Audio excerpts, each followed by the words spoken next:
ಸಂಘದ ಒತ್ತಾಯದ ಬೆನ್ನಲ್ಲೇ ಒಬಿಸಿ ಒಕ್ಕೂಟ ಕೂಡ ಈಗ ಅಖಾಡಕ್ಕೆ ಇಳಿದಿದೆ. ಸಮುದಾಯವಾರು ಒತ್ತಡವನ್ನ ಹೇರಲಾಗ್ತಾ ಇದೆ. ಒಕ್ಕಲಿಗರ ಸಂಘ ಒತ್ತಾಯದ ಬೆನ್ನಲ್ಲೇ ಒಬಿಸಿ ಒಕ್ಕೂಟ ಕೂಡ ಈಗ ಫೀಲ್ಡ್ಗೆ ಇಳಿದಿದೆ. ಸಿದ್ದರಾಮಯ್ಯನವರ ಪರವಾಗಿ ಶಕ್ತಿ ಪ್ರದರ್ಶನಕ್ಕೆ ಒಬಿಸಿ ಒಕ್ಕೂಟ ಮುಂದಾಗಿದೆ. ಡಿಕೆ ಶಿವಕುಮಾರ್ಗೆ ಸಿಎಂ ಸ್ಥಾನ ಸಿಗಬೇಕು ಅಂತ ಹೇಳಿದ್ದ ಒಕ್ಕಲಿಗರ ಸಂಘಕ್ಕೆ ಒಬಿಸಿ ಒಕ್ಕೂಟ ತಿರುಗೇಟನ್ನ ಕೊಟ್ಟಿದೆ. ಸಂಜೆ 4 ಗಂಟೆಗೆ ಹಿಂದುಳಿದ ಜಾತಿಗಳ ಒಕ್ಕೂಟದಿಂದ ಸುದ್ದಿಗೋಷ್ಠಿ ಇದೆ. ಸಿಎಂ ಪರವಾಗಿ ಹಿಂದುಳಿದ ಜಾತಿಗಳ ಒಕ್ಕೂಟ ಬ್ಯಾಟಿಂಗ್ ಇಳಿದಿದೆ. ಅಧಿಕಾರ ಹಂಚಿಕೆ ಸಂಘರ್ಷದ ಬೆನ್ನಲ್ಲೇ ಒಬಿಸಿ ಒಕ್ಕೂಟ ಅಖಾಡಕ್ಕಿಳಿದಿರೋದು. ಸಂಜೆ 4 ಗಂಟೆಗೆ ಹಿಂದುಳಿದ ಜಾತಿಗಳ ಒಕ್ಕೂಟ ಸುದ್ದಿಗೋಷ್ಠಿಯನ್ನ ಕರೆದಿದೆ. ಸಿಎಂ ಪರವಾಗಿ ಬ್ಯಾಟಿಂಗ್ ಮಾಡ್ತಾ ಇದೆ. ಒಕ್ಕಲಿಗರ ನಂತರ ಈಗ ಒಬಿಸಿ ಒಕ್ಕೂಟ ಸುದ್ದಿಗೋಷ್ಠಿ ನಡೆಸ್ತಾ ಇರೋದು. ಒಕ್ಕಲಿಗ ಸಮುದಾಯ ಡಿಕೆ ಶಿವಕುಮಾರ್ ಅವರ ಪರ ದನಿ ಎತ್ತುತ್ತಾ ಇದೆ. ಮತ್ತೊಂದು ಕಡೆ ಒಬಿಸಿ ಒಕ್ಕೂಟ ಸಿಎಂ ಸಿದ್ದರಾಮಯ್ಯನವರ ಪರವಾಗಿ ನಿಂತಿದೆ. ಸಂಜೆ 4 ಗಂಟೆಗೊಂದು ಸುದ್ದಿಗೋಷ್ಠಿ ಇದೆ. ಒಕ್ಕಲಿಗರ ಸಂಘದ ಸುದ್ದಿಗೋಷ್ಠಿಯ ದೃಶ್ಯ ನೀವು ನೋಡ್ತಾ ಇದ್ರಿ. ಡಿಕೆಶಿ ಪರ ಒಕ್ಕಲಿಗರ ಸಂಘ ಬೆಂಬಲವನ್ನ ವ್ಯಕ್ತಪಡಿಸಿರೋದು.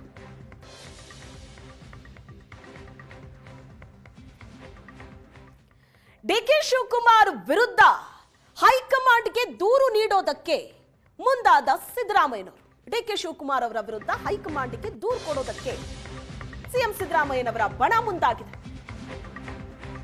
ಸಿದ್ದರಾಮಯ್ಯ ಮನೆಯಲ್ಲಿ ನಡೆದಂತ ಸಭೆಯಲ್ಲಿ ದೂರು ನೀಡೋದಕ್ಕೆ ನಿರ್ಧಾರ ಮಾಡಲಾಗಿದೆ. ಸಿದ್ದರಾಮಯ್ಯನವರ ಮನೆಯಲ್ಲಿ ಸಭೆ ನಡೆಯಿತು. ಅಲ್ಲಿ ತೀರ್ಮಾನ ಆಗಿತ್ತು. ಡಿಕೆ ಶಿವಕುಮಾರ್ ಶಾಸಕರ ಸಹಿ ಸಂಗ್ರಹ ಮಾಡ್ತಿರೋದಕ್ಕೆ ಸಿದ್ದರಾಮಯ್ಯನವರ ಆಪ್ತರು ಸಿಟ್ಟಾಗಿರೋದು. ಒಬ್ಬ ಪಕ್ಷದ ಅಧ್ಯಕ್ಷನಾಗಿ ಜೈಲಿಗೆ ಹೋಗಿ ಶಾಸಕರ ಸಹಿ ಸಂಗ್ರಹಿಸಿದ್ದಾರೆ. ಗುಂಪುಗಾರಿಕೆ ಬೇಡ ಅಂತ ಹೇಳ್ತಲೇ ಶಾಸಕರ ಟೀಮ್ ರಚನೆ ಮಾಡ್ತಿದ್ದಾರೆ. ಶಾಸಕರ ಸಹಿ ಸಂಗ್ರಹ ಪಕ್ಷ ವಿರೋಧಿ ಚಟುವಟಿಕೆ ಅಂತ ಅಸಮಾಧಾನವನ್ನ ವ್ಯಕ್ತಪಡಿಸಿದ್ದಾರೆ ಸಿದ್ದರಾಮಯ್ಯನವರ ಆಪ್ತರು. ಪ್ರತಿ ಜಿಲ್ಲೆಯಲ್ಲೂ ಶಾಸಕರನ್ನ ಒಗ್ಗೂಡಿಸೋ ಕೆಲಸ ಡಿಕೆ ಶಿವಕುಮಾರ್ ಮಾಡ್ತಿದ್ದಾರೆ. ಪಕ್ಷ ನಿಷ್ಠೆ ಅಂತ ಹೇಳ್ತಲೇ ಪಕ್ಷ ವಿರೋಧಿ ಕೆಲಸ ಇದು ಅಂತ ಸಿಎಂ ಆಪ್ತರು ಸಿಟ್ಟಾಗಿರೋದು. ಈ ಬಗ್ಗೆ ಹೆಚ್ಚಿನ ಡೀಟೇಲ್ಸ್ ಅನ್ನ ಕೊಡ್ತಾರೆ ನಮ್ಮ ಪ್ರತಿನಿಧಿ ಮಾರುತೇಶ್ ಸಂಪರ್ಕದಲ್ಲಿದ್ದಾರೆ. ಮಾರುತೇಶ್, ಸಿದ್ದರಾಮಯ್ಯನವರ ಮನೆಯಲ್ಲಿ ನಡೆದಂತ ಸಭೆಯಲ್ಲಿ ಡಿಸೈಡ್ ಆಗಿರೋದು ಡಿಕೆ ಶಿವಕುಮಾರ್ ಅವರ ಬಗ್ಗೆ ದೂರನ್ನ ಕೊಡೋದಕ್ಕೆ ಹೈಕಮಾಂಡ್ಗೆ. ಯಾಕಂದ್ರೆ ಡಿಕೆ ಶಿವಕುಮಾರ್ ಅವರು ಶಾಸಕರ ಸಹಿ ಸಂಗ್ರಹ ಏನ್ ಮಾಡಿದ್ರು ಅದರ ಬಗ್ಗೆ ಈಗ ಬಹಳ ದೊಡ್ಡ ಸಿಟ್ಟು ಸಿದ್ದರಾಮಯ್ಯನವರ ಆಪ್ತ ವಲಯದಲ್ಲಿ. ಸೊ ಏನ್ ಡಿಸೈಡ್ ಆಗಿದೆ? ಇವತ್ತು ಸಿಎಂ ಬಣದಲ್ಲಿ ಗುರುತಿಸಿಕೊಂಡಿರ್ತಕ್ಕಂಥ ಆಪ್ತರೆಲ್ಲೋ ಇವತ್ತು ಕಾವೇರಿ ನಿವಾಸದಲ್ಲಿ ಸಭೆ ಸೇರಿದ್ರು. ಬಹಳ ಪ್ರಮುಖವಾಗಿ ಮಲ್ಲಿಕಾರ್ಜುನ ಖರ್ಗೆ ಅವರು ಬಹಿರಂಗವಾಗಿ ಇವತ್ತು ಹೇಳಿದ್ದಾರೆ. ಅಂದ್ರೆ ನಾವು 4 ಜನ ಕೂತು ಮಾತನಾಡ್ತೀವಿ, ಅದಾದ್ಮೇಲೆ ಸಿಎಂ ಡಿಸಿಎಂ ಇಬ್ಬರನ್ನು ಕರೆಸ್ತೀವಿ ಅನ್ನುವಂತ ಮಾತನ್ನ ಹೇಳಿದ್ದಾರೆ. ಸೊ ಆ ಹಿನ್ನೆಲೆಯಲ್ಲಿ ಇವತ್ತು ಮುಖ್ಯಮಂತ್ರಿ ಸಿದ್ದರಾಮಯ್ಯನವರ ಕಾವೇರಿ ನಿವಾಸದಲ್ಲಿ ಸಚಿವ ಪರಮೇಶ್ವರ್, ಸಚಿವ ಸತೀಶ್ ಜಾರಕಿಹೊಳಿ, ಮಾದೇವಪ್ಪ, ಮಾಜಿ ಸಚಿವರಾಗಿರುವಂತಹ KN ರಾಜಣ್ಣ ಅವರು ಕೂಡ ಉಪಸ್ಥಿತರಿದ್ರು. ಬಹಳ ಪ್ರಮುಖವಾಗಿ ಸಿಎಂಗೆ ಈ ಆಪ್ತ ಸಚಿವರು ಸಲಹೆ ನೀಡಿರೋ ಪ್ರಕಾರ ಯಾವುದೇ ಕಾರಣಕ್ಕೂ ನೀವು ಅಧಿಕಾರದ ಒಪ್ಪಂದದ ಬಗ್ಗೆ ಒಪ್ಕೊಳ್ಬೇಡಿ, ಯಾವುದೇ ಕಾರಣಕ್ಕೂ ಅಧಿಕಾರವನ್ನ ಬಿಟ್ಕೊಡ್ಬೇಡಿ ಅನ್ನುವಂತ ಸಲಹೆಯನ್ನ ಕೊಟ್ಟಿದ್ದಾರೆ. ಇದು ಒಂದು ಕಡೆ. ಇನ್ನೊಂದು ಕಡೆ ಈ ಎಲ್ಲ ಚಟುವಟಿಕೆಗಳು ತಾರಕಕ್ಕೆ ಹೋಗ್ಲಿಕ್ಕೆ ಮತ್ತು ರಾಜ್ಯದಲ್ಲಿ ನಾಯಕತ್ವ ಬದಲಾವಣೆ ವಿಚಾರದ ಬಗ್ಗೆ ಗೊಂದಲ ಮೂಡ್ಲಿಕ್ಕೆ ಡಿಕೆ ಶಿವಕುಮಾರ್ ಅವರೇ ಕಾರಣ. ಇದನ್ನ ಹೈಕಮಾಂಡ್ ಗಮನಕ್ಕೆ ತರುವಂತ ಪ್ರಯತ್ನವನ್ನ ಮಾಡಿ. ಯಾಕಂದ್ರೆ ಈಗಾಗಲೇ ಅವರು ಶಾಸಕರ ತಂಡವನ್ನ ಮಾಡಿ ದೆಹಲಿ ತನಕ ಕಳಿಸಿದ್ದಾರೆ.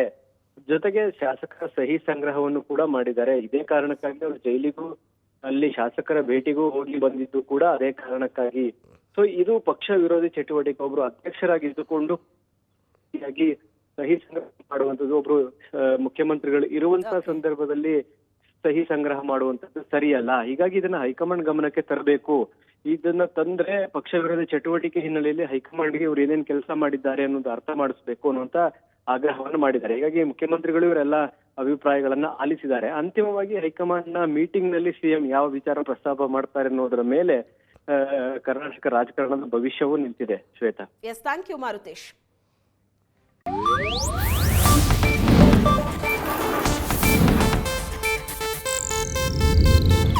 ಇದು ಏಷ್ಯಾನೆಟ್ ನ್ಯೂಸ್ ನೆಟ್ವರ್ಕ್ ಪ್ರಸ್ತುತಿ.